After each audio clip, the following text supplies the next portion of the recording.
O doutor Leandro Teles falando no intervalo, o quanto que muitas vezes a gente não se dá conta que alguns sintomas que pra gente são só, é só uma tristezinha, é só um probleminha, já pode ser um indício de um problema que pode se agravar como a síndrome do pânico e o que acontece com depressão até também, né, doutor Leandro? Verdade. A síndrome do pânico é uma forma de ansiedade aguda, mas muitas vezes ela é antecedida por ansiedade mais leve e a pessoa vai deixando passar até que isso culmina numa crise de pânico. Então é importante reconhecer os sinais menores. Mas existem casos onde a primeira manifestação já é o pânico. Mas a pessoa não sentia nada antes? Às vezes não. Então, é possível de você abrir um quadro de ansiedade com pânico. Não é o mais comum. O mais comum é uma pessoa que já tem uma tendência à ansiedade e aí um belo dia tem uma crise de pânico. Mas existem casos que a síndrome do pânico é a primeira manifestação e então tem que reconhecer também as formas mais exuberantes e agudas. Por isso que é bom esse nosso bate-papo com o doutor Leandro Teles, que você aproveite os mitos e verdades, mas aproveite também para fazer a tua pergunta, para tirar suas dúvidas, né? Verdade. Vamos começar com os mitos e verdades? Vamos ver o primeiro?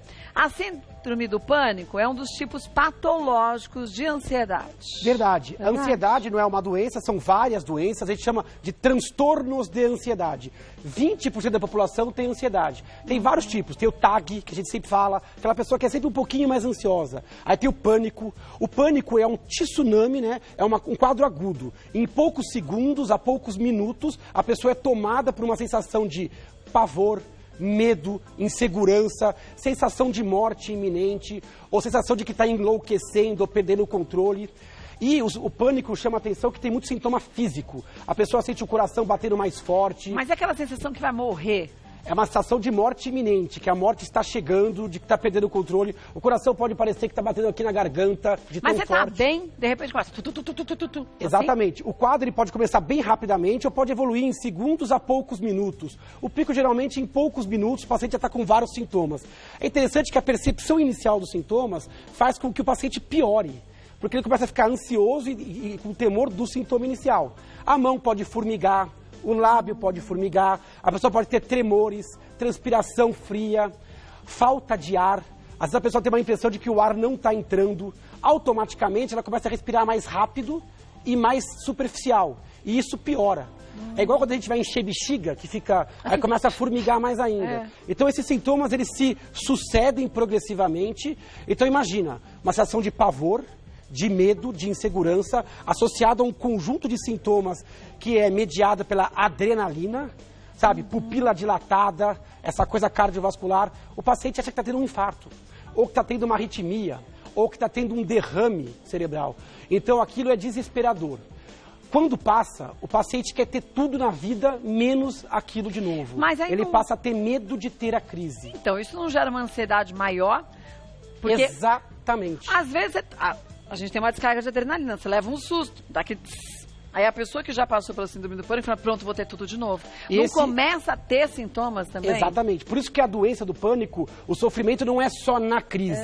Entre as crises, o paciente ele tem uma ansiedade antecipatória, um medo de passar mal. Com isso, ele começa a evitar lugares onde ele não tem escape, ou onde ele acha que é mais provável a crise. A gente chama isso de agorafobia. Medo de ter medo, medo de passar mal. Então, o paciente, mesmo fora da crise, ele está sofrendo também. Terrível. Vamos ver mais uma.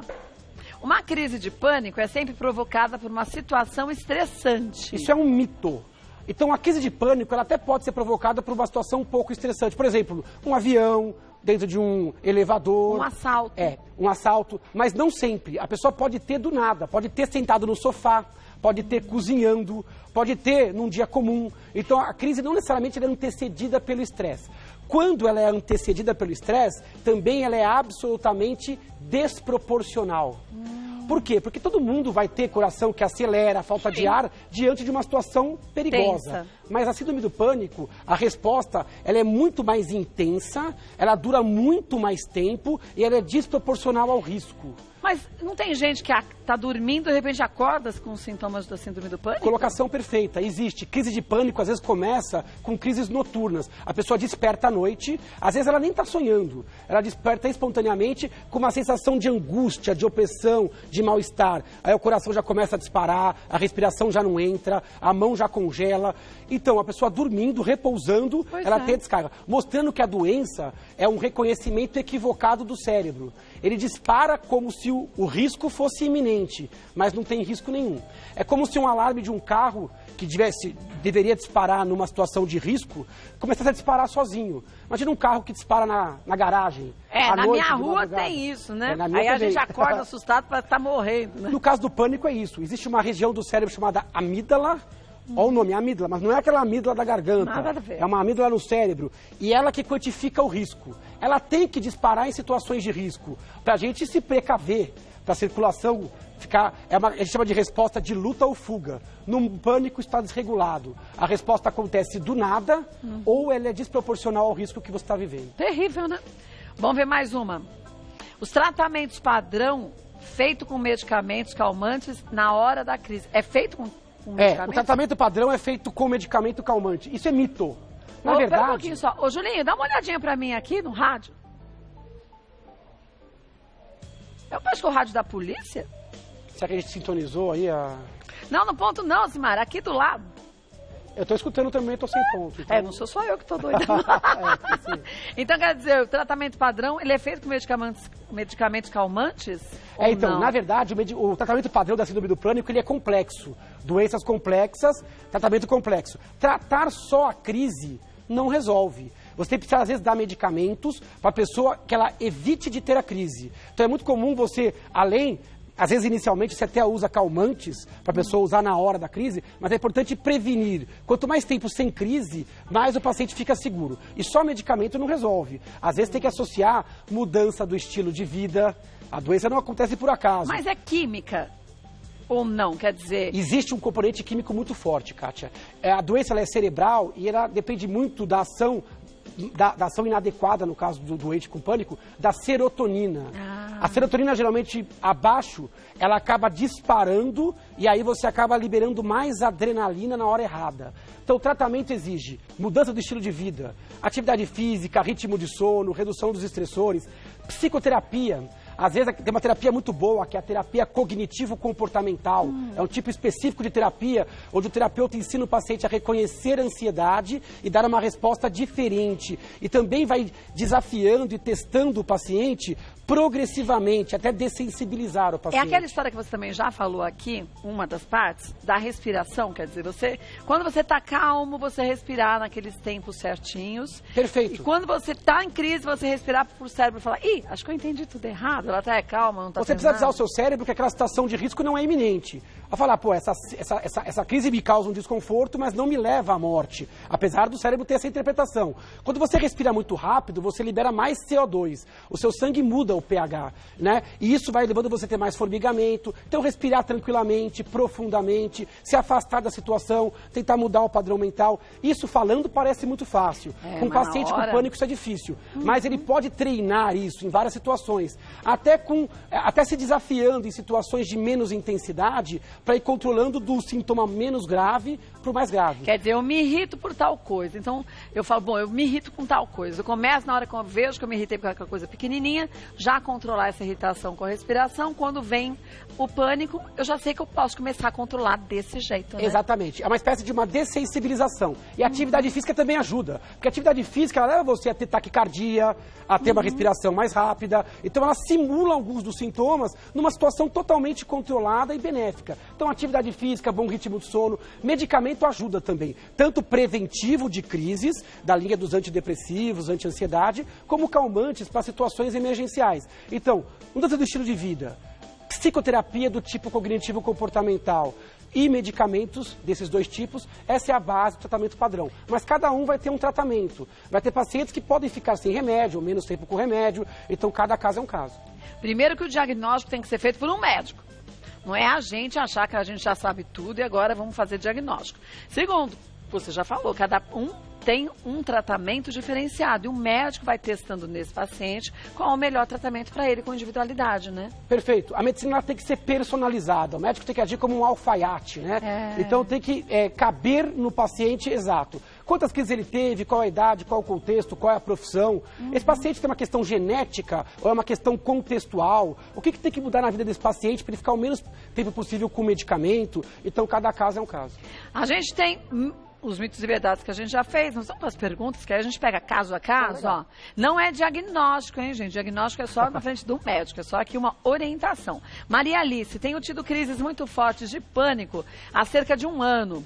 Com o medicamento, eu praticamente não entro em crise, mas ainda fico com muito receio de passar mal. Como posso me livrar disso? Colocação interessante, né? Teve crise de pânico, procurou ajuda médica, o tratamento foi feito medicamentoso, então ela está sem crises, mas ela persiste com aquele medo de passar mal. Bem o que você falou. É uma ansiedade residual intercrises, né? Então, o tratamento ele tem que ser otimizado. Talvez tenha faltado a terapia, talvez tenha faltado tempo, talvez tenha faltado medicamento. Então, ela precisa questionar o médico e a equipe que acompanha, que envolve o psicólogo, às vezes o TO, para ver o que está faltando para esse finalzinho, né? Mas é muito comum isso. A crise de pânico, ela melhora antes dessa insegurança. Porque quem teve crise de pânico 1, 2, 3, 4 vezes, realmente ele fica um pouco ressabiado, né? receoso. Então ele fica assim, eu não estou passando mal, mas eu estou numa iminência. E se eu passar mal? E se eu passar mal? Que é um traço da ansiedade. Mas ainda é considerado um sintoma residual. Então, às vezes, precisa de mais tempo, apesar que já tem 1 ano esse tratamento, e precisa ir atrás do resto do tratamento, que às vezes é mudança do nosso grau de estresse, ritmo de sono, atividade física, ou a própria psicoterapia que pode eliminar esse resquício de agorafobia. Fobia de passar mal, medo de se sentir mal. Então, Maria Alice, conversa com o teu médico, veja se você está fazendo tudo certinho. E tem a parte da gente, né? Como você falou, a gente tentar vencer essas coisas todas, já que está sendo medicada, né? Exatamente. Quando você recebe um diagnóstico, é importante olhar para si e ver como você pode transformar a sua vida. Porque, lógico que existe uma questão genética e biológica, mas existem hábitos que tornam mais favorável o pânico. Ver aquilo que é estressante, tentar reduzir, tentar atividades de lazer, social. Então, você consegue também fazer a sua parte nessa melhora. Vamos ver mais uma? Vamos. Dani, meu pai sofre de uma profunda depressão desde que minha avó faleceu. Não aceita que está doente, nem ir ao médico. Ele tem 67 anos e para fugir, ele tem trabalhado todos os dias da semana sem descanso, porque ficar em casa é muito ruim para ele. Como posso lidar com essa situação para fazê-lo entender a necessidade de buscar ajuda médica? Interessante, ela coloca Isso é comum, né? um caso clínico que começa com um luto. A perda de alguém, é muito comum isso, transtornos psiquiátricos descompensarem após um estressor. Perdeu o emprego, está com uma dívida, ou tem um problema social, ou perde alguém mesmo, e ali aquilo vira um estopim para um quadro depressivo. O luto normal, ele dura 6 meses, no máximo 1 ano, e ele tem um limite. Se aquilo realmente está atrapalhando a vida da pessoa, ela precisa realmente buscar ajuda. Outra coisa interessante dessa pergunta, ela colocou uma coisa importante. Muita gente fica depressiva e vai deixando de fazer atividades. Outros fazem o contrário. Começam a se afundar no trabalho, trabalhando cada vez mais, e você vê que aquela pessoa não está feliz, não está satisfeita, não está funcionando bem. Tem que conversar muito bem com ele, talvez mostrando vídeos, mostrando casos de pessoas que tiveram depressão e que buscando ajuda ficaram melhor, né, melhoraram, para tentar fazê-lo compreender que com ajuda é mais fácil. Você querer peitar transtorno psiquiátrico sozinho é uma injustiça, porque a depressão, ela nubla a sua capacidade de perceber o sofrimento e de reagir a ele. É uma luta que você está com o braço amarrado, como que de você olho luta vendado. assim? Então, quando você busca ajuda, você percebe que você pode lutar de igual para igual. Buscar um psicólogo, buscar um psiquiatra, ou mesmo um clínico de confiança. Porque quadros de ansiedade, de depressão sem complicação, até o clínico geral pode e deve tratar. Então, buscar ajuda médica, para esse caso, é a melhor solução. Às vezes, sair daquela rotina também, tipo, dar uma viajadinha, por mais perto que seja, faz um bate-volta na praia, isso ajuda a quebrar essa rotina? Isso pode ajudar. Naqueles quadros onde você tem uma sobrecarga de trabalho, você reduzir a sobrecarga melhora. Mas, lógico, com uma depressão instituída, além disso, você às vezes precisa regular a química do cérebro. Então, às vezes precisa de medicamento mesmo e de uma terapia ancorada, que às vezes demora um pouquinho. O remédio demora 6, 8 semanas. A terapia também, 1, 2 meses. Mas você vai colher os frutos lá na frente, sem dúvida. É plantar para depois colher. Sem dúvida. Vamos ver mais uma?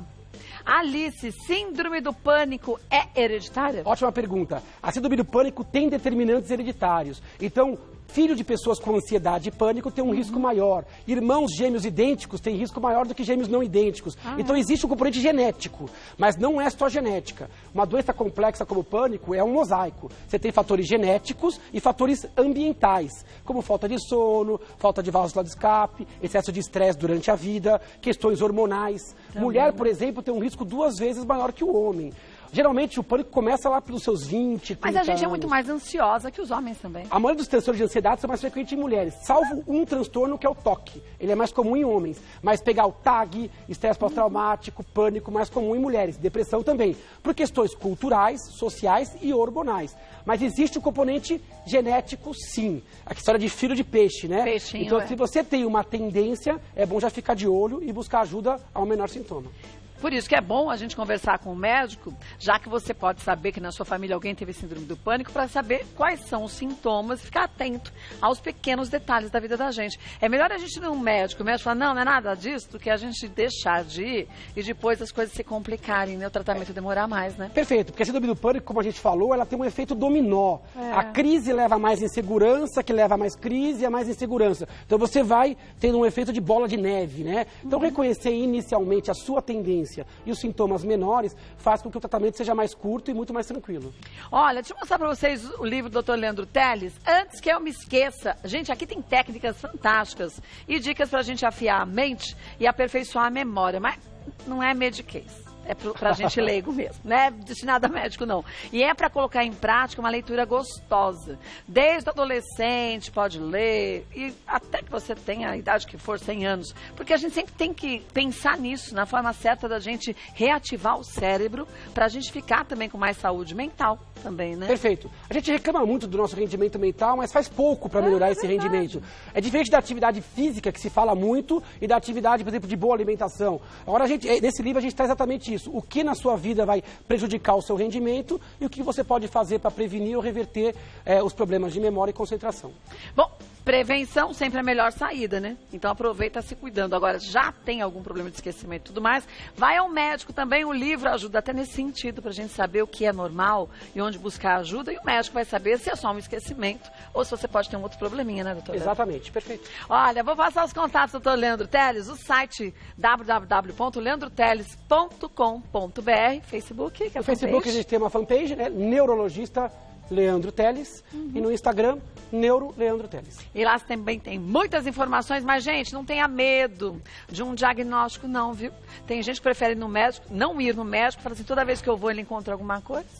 Tem gente que tem medo do diagnóstico e do tratamento. A gente tem que temer a doença. A doença, essa sim faz mal. Desconhecido, ela, né? que escraviza, ela que vicia, ela que te compromete. O diagnóstico, ele elucida e o tratamento te faz retomar a normalidade. Obrigada mais uma vez. Eu que Beijo agradeço. nas suas 3 meninas. Obrigado, agora 3. Gente, e vai ser aquariana, né? Vai ser, parece que vai, janeiro, né? Vai nascer no dia do meu aniversário.